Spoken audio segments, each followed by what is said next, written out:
नमस्कार दोस्तों, आज मैं आपको लेकर आया हूँ बिहार की उस ऐतिहासिक धरती पर जहाँ कभी दुनिया के कोने कोने से विद्यार्थी ज्ञान प्राप्त करने आया करते थे। यह है विक्रमशिला विश्वविद्यालय। आज यहाँ चारों ओर खामोशी है, लेकिन करीब 1200 साल पहले यही जगह विद्वानों की चर्चाओं, छात्रों की पढ़ाई और ज्ञान की रोशनी से जगमगाती थी।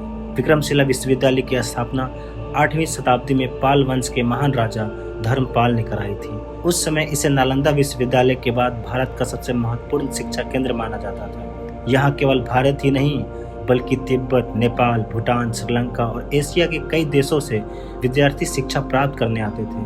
अगर आप इस जगह को ध्यान से देखें तो हर ईंट अपने भीतर एक कहानी छुपाए हुए है। बीच में बना विशाल स्तूप, चारों तरफ बने मठ, लंबी लंबी गलियारे और चारों ओर फैली शांति।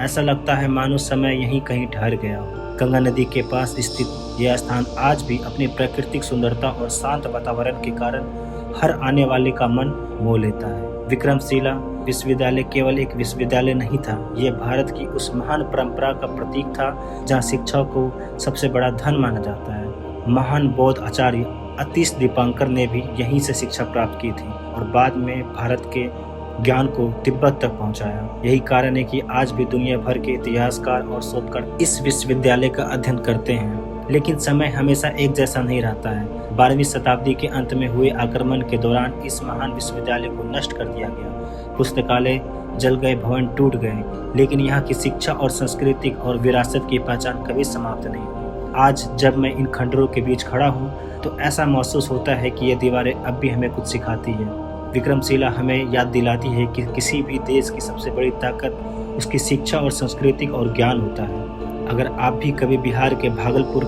आएं तो इस ऐतिहासिक धरोहर को जरूर देखने आइए। शायद यहाँ की खामोशी आपको भी इतिहास की कोई अनसुनी कहानी सुना दे। मिलते हैं अगले सफर में भारत की एक और अद्भुत कहानियों के साथ। धन्यवाद।